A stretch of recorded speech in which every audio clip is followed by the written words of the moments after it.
All right, you know what time it is. Neil Ratner, Rock Doc here with a story.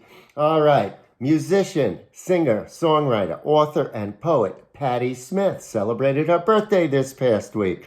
Now, I met Patti back in the early 70s when I was working for manager Steve Paul as road manager for Edgar Winter's White Trash. Now, Patti was working as Steve Paul's assistant, and we became quite friendly. So today, I thought I would tell you a few things about Patti Smith that you might not know. And as usual, a little background first. So in 1967, Patti left Glassboro State College and moved to Manhattan. But 2 years later, she and her sister went to Paris, and that's where Patti started busking and doing performance art. She was already writing poetry, but she wanted to take it a step further. Now, when they returned to New York City, Smith got the job with Steve Paul and lived in the Chelsea Hotel with photographer Robert Mapplethorpe, who she had met a couple of years before when she had moved to the city from Jersey back in '67. All right. And they were quite poor. That was a time when I knew them, and they were really poor. I mean, poor as poor. At any rate, okay. Now, Steve could see Patti's talents, and he suggested her as lead singer to Sandy Pearlman and Murray Krugman, who were the managers of Blue Oyster Cult. Steve was very good friends with them. They were looking for a lead singer, and Steve thought that Patti would be good. And I think she tried out, she was going out, she had a romantic relationship with Alan Lanier, the keyboardist from Blue Oyster Cult. So I know she hung out with them, she sang with them, and she actually ended up contributing lyrics to several of the band's songs. And she did sing duet vocals on the song The Revenge of Vera Gemini. Obviously, though, she didn't become the lead singer of Blue Oyster Cult. Okay, now, in February of 1971, Gerard Malanga, one of Andy Warhol's factory disciples, invited Patti to share a poetry reading at St. Mark's in the Bowery. And she asked rock critic Lenny Kaye to back her on guitar, and Patti described the set as having thundering moments. And as we all know, that started a lifelong relationship with Lenny Kaye, which continues as we speak. Patti played up here not too long ago, and of course Lenny Kaye was accompanying her. All right, now the Patti Smith group was signed personally by Clive Davis. Now, Steve Paul had a good relationship with Clive Davis. He got Johnny Winter a huge deal with Clive Davis. Edgar got a deal through Clive Davis, and then Patti got a deal through Clive Davis too.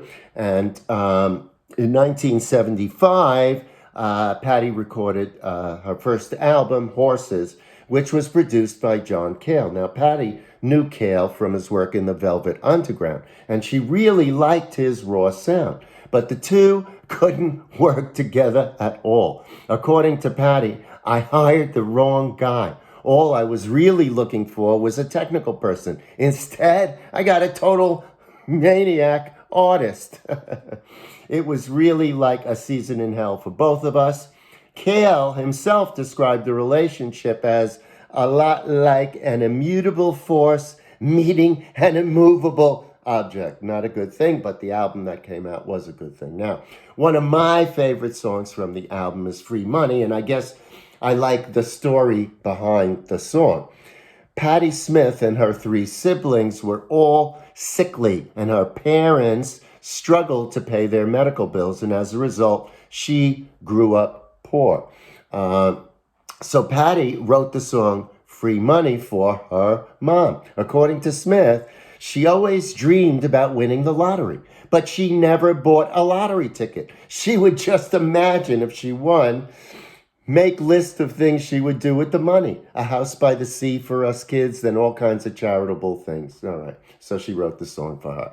Now, there's another funny story about Patti and the poet Allen Ginsberg. They were both at a diner near the Chelsea Hotel when Ginsberg mistook her for a very pretty boy. Now, short of money for her lunch, Ginsberg obliged, paid the bill, and bought her an extra cup of coffee before realizing she was a girl. Look at the tits, Alan, look at the tits, she told him. And that was the beginning of not only a great friendship, but Alan was very much of a mentor for Patti. Okay, now, Patti's work, as I'm sure most of you know, is unique in the way she fuses rock and poetry, and she's been called the Punk Poet Laureate. She was given a National Book Award for her memoir, Just Kids, and in 2007, she was inducted into the Rock and Roll Hall of Fame. All right, you go, Patti. It was very obvious to me all those years ago that you were someone with a lot to say, and over the years, you've certainly proved it.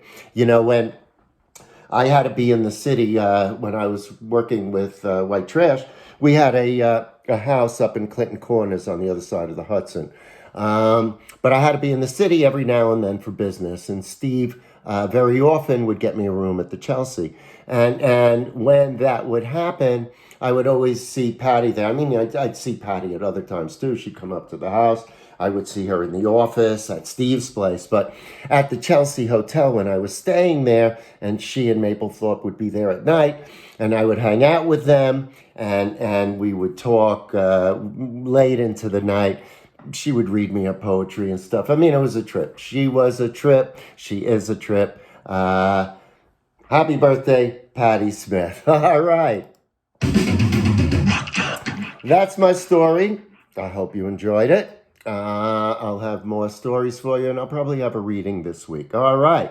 So, as I always like to tell you, always remember to keep on rocking, and I'll see you somewhere real soon. All right. Bye for now.